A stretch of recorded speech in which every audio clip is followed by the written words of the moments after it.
Good morning. I'm Dave Morford with the National Weather Service office here in Binghamton, New York, and this is a briefing for the storm that's approaching for late tonight, in other words, Saturday night, Sunday morning, and continuing through Monday. This briefing was prepared at 4:45 a.m. this morning by meteorologists Paul Fitzsimmons and Mark Pellerito, and is being recorded by me, Dave Morford. The briefing applies to the National Weather Service Binghamton service area only.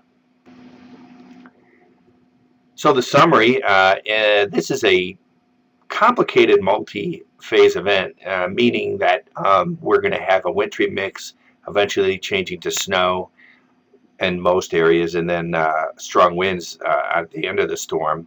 So a wintry mix will develop late tonight into early tomorrow. In some areas, it actually may start as snow, especially across the Mohawk Valley, the Tug Hill, and the Catskills, and stay that way.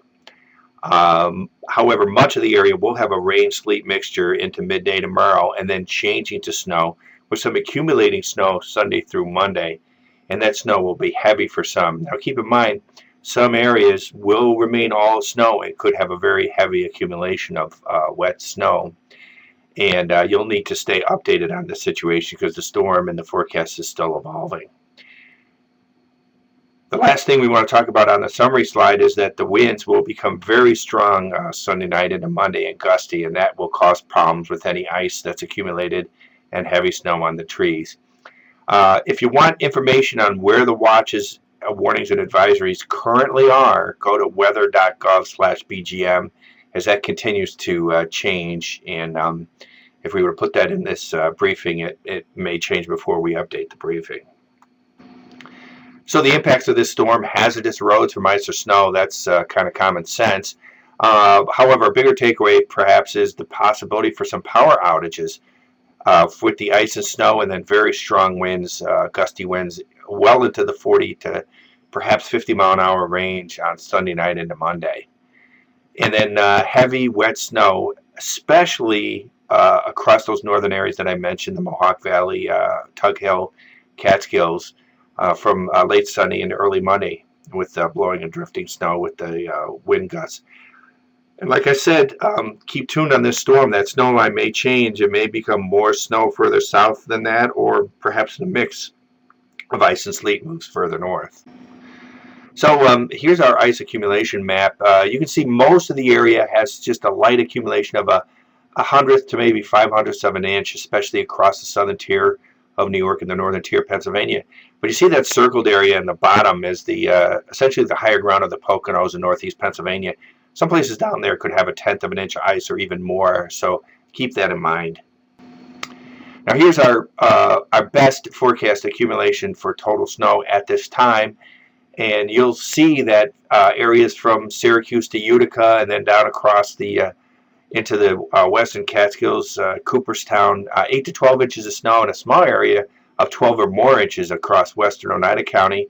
Then a stripe of, say, 4 to 8 inches through the heart of central New York, from about the Binghamton area up to Norwich, Delhi, even down to as far east as Monticello. And then lesser amounts to the west across the central and western Finger Lakes, into the Elmira area, where down to the Wilkes-Barre, Scranton, where some places may only see an inch of snow. But like I said, this forecast is sure to be updated, so be sure to check back. These are kind of our the maps that we give for where you can kind of get an idea of what's the minimum we're expecting and what's the maximum we're expecting. And these, if you go to our website, you can get a better detailed look at these maps.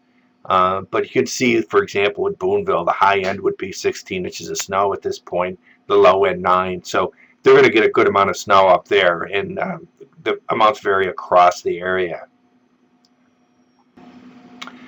So this is a map showing us our wind gusts. Those are not temperatures. You are looking at what we're thinking what the maximum wind gust could be on Monday, and you see most areas are in the 30 to some areas have a 40 or greater mile-an-hour wind gust possible out of the northwest. So if we do get these winds and we get the ice and snow, that could create some problems for power outages and traveling, of course, too.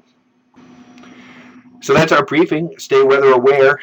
Be sure to go to our website, weather.gov/BGM, to keep updated on the storm if you have any travel plans. And we'll update as possible and answer questions on social media. That is, as always, as time allows.